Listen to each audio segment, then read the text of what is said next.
Hi guys, magluluto na naman tayo ngayon. Ito, hindi akong nagluto, Asya oh. Ang pinakamalaling na chef, ang ating beshi. O yan.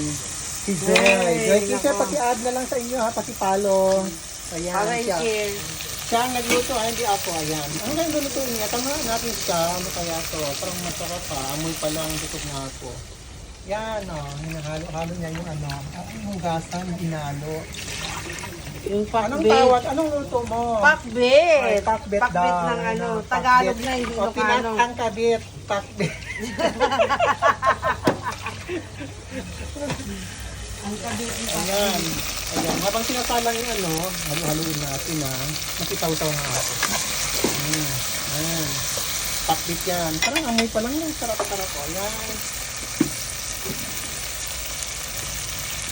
Antayin natin ang resulta kung ano kaya ano. Kung lagasan nito kung sarap-sarap nakakabusog.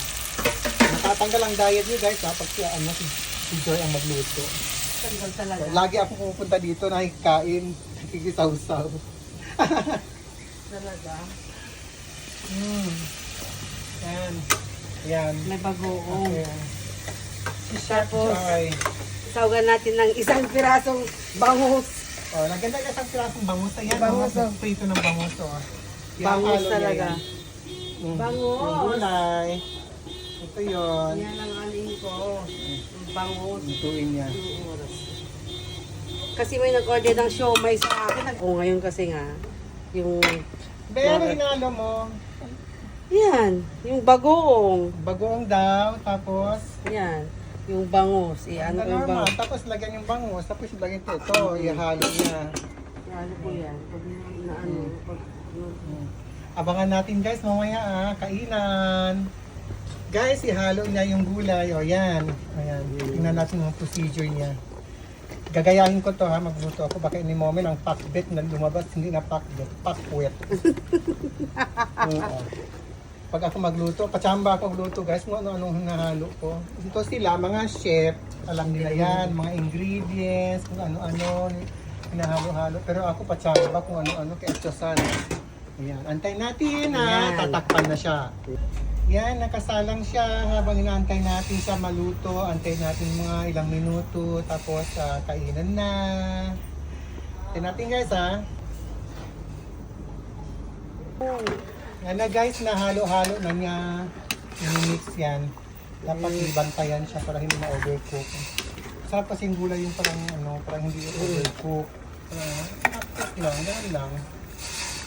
Diba? Yan, nano na yung isda. Buong isda Yan. Itong isda, bangus.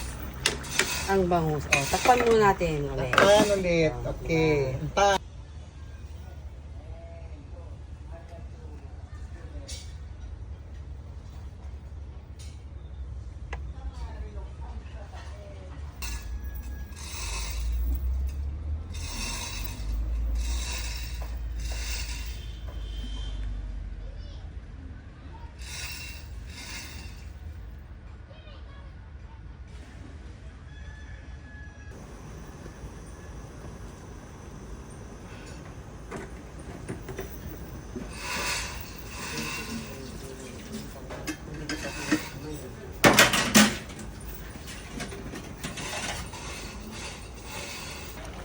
Oo.